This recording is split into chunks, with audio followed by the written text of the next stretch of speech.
climate issue, whatever. You are one of few leaders who are really African leaders. We have some nationalist leaders here and there, but not many of them are Africans. Because I think if you're African, you need to pay attention to all of Africa to earn the name African leader. And, but that's going to create a problem because your brand became mixed with Rwanda brand. Would that make it very difficult for your successor to come and fill in your shoes now?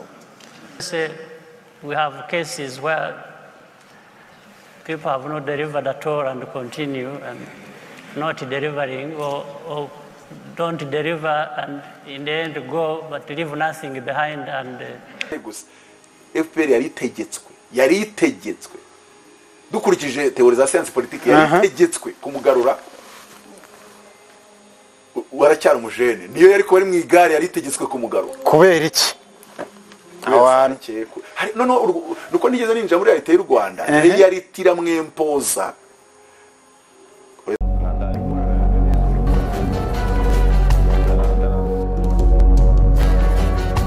Good afternoon, everyone. My name is Nomashu Bingume from South Africa. I work as a consultant for the Department of Trade and Industry.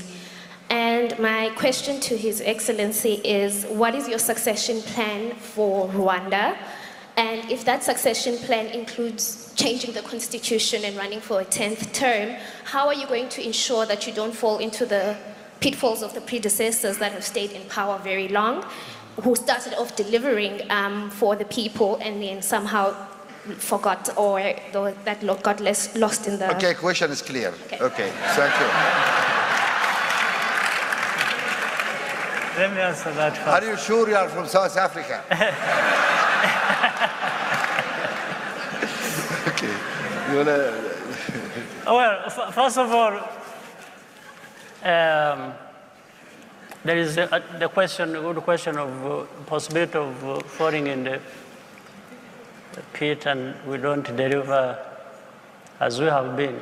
Well, let me say we have cases where people have not delivered at all and continue and not delivering or don't deliver and in the end go but leave nothing behind, and that is okay because they have left. That's fine.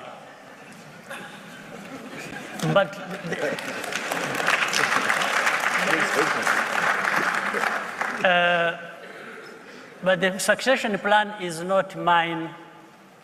If it had been mine, in fact, I would not be here now. I would have left because that's what I intended to do. I intended to serve the 2 terms I was supposed to serve and leave. That had been my intention, and it's clear. I don't have to keep defending myself on it. For me, I'm deep in my heart, satisfied that that's what it was.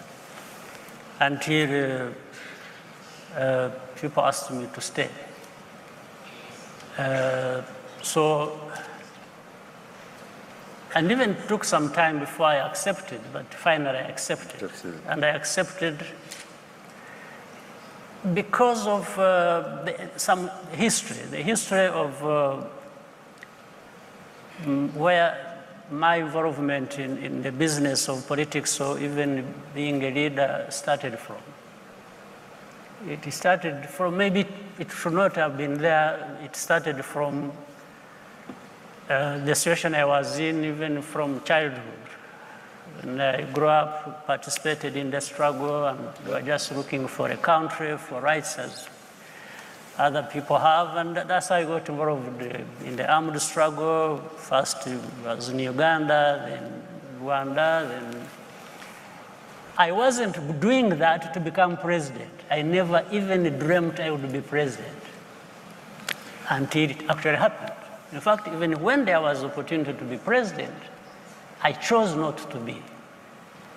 In '94, when whatever happened had happened, my party, which had taken it for granted that I was going therefore to take the helm and be the leader, I told them, they needed to look for somebody else. I told them that I wasn't prepared for it. It's not even what all along I was fighting for. So that's how they chose another president. And at that time, I became vice president and minister of defense. So later on, the president who had been elected then selected to be there in my place, had problems with the parliament. They impeached him, they removed him. Then they came back to me and said, this time you are not going to say no. I said, fine. And the vice president already had some training. I had already found some bearing. Yes. So anyway, so many things happened after that until recently. So succession is going to come out of what is happening in my country, where we have come from, where we are, and up to a point, in fact, today it is as if I've been left to decide when I should go. And I want to assure the lady there that making that decision will not be very difficult. I won't have to, if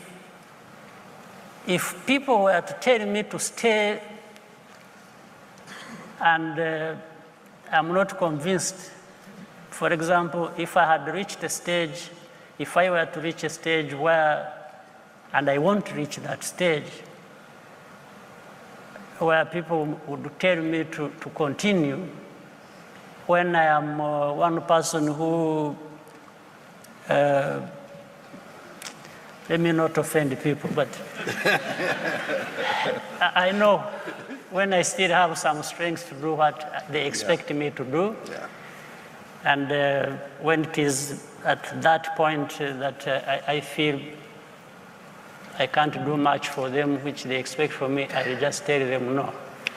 But I tell them even before they tell them to continue.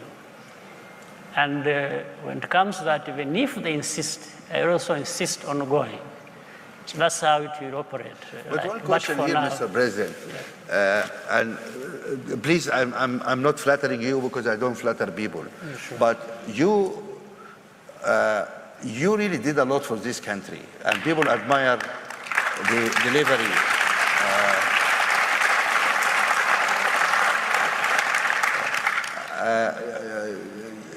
What you have made out of this country. People admire that. Then you have been also a great African leader, paying attention to the African issues, whatever it is, with the international, corruption issues, justice issues, climate issues, whatever. You are one of few leaders who are really African leaders.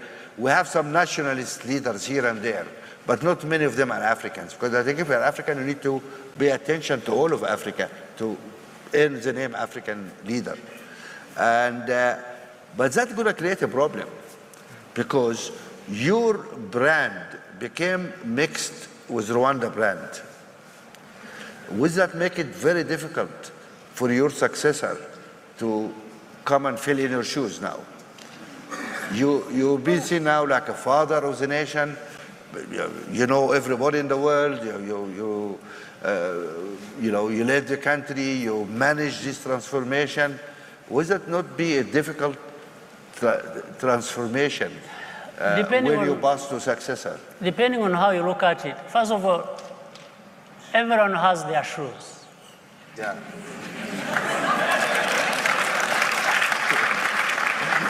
These guys, I will have the... I didn't have to fill anybody's shoes. So I'm sure there are people out there who don't have to fill my shoes, who will do the service required for this country differently. They don't have to fill my shoes. They have to do what they need to do for the country, and starting from where the country is. I started from a different place. Yeah. So people starting from where the country is, I think are there. They will be found, and they will build on what exists and maybe continue the brand or take it in a different direction, but direction. nonetheless a good brand. Can We I want ask you, it to be a good can I brand. ask you another personal question? Okay, you get fed up of this, you know, get tired. Sure, Especially working with the African Union is very tiring. it is. I am a witness to that. So what is Paul Kagame's future plans? I mean, you're gonna take up golf, you're gonna take up fishing. So if you come time and say, guys, okay, you take this. You're gonna start a foundation? You're gonna go to the global stage, do something there, or what? This is a personal question. What do you wanna do in future? I have many things to do. One, I will try and be supportive to the one who brings his shoes to. Here. I definitely want that person to succeed. Okay. So you need to. For my you owe country. something for. Yes, for, absolutely. Yes. There's no question I have to. Right. I owe that. I continue to give whatever little that will remaining in me to make sure we move forward. The second, I'm a very happy person, satisfied person. I have my family, which has always comforted me. I always fall back to it for when I have all these frustrations. And they give me the support required, and friends and so on. Maybe in the near future, I mean, who knows? The children, you later on have grandchildren. So this is going to be a lot of fun. And So no golf for you or no? golf, well, some of them may take me there. But Okay. yes. Because you have wonderful greens here. Yes, you but can have, third, I have always wanted time to myself. I want to almost go back to school, let me put it that way. I always want to. You don't envisage a role in United Nations or international. You had enough. Even if they bribed me, I wouldn't go. You don't watch as this one. Not after this one. Not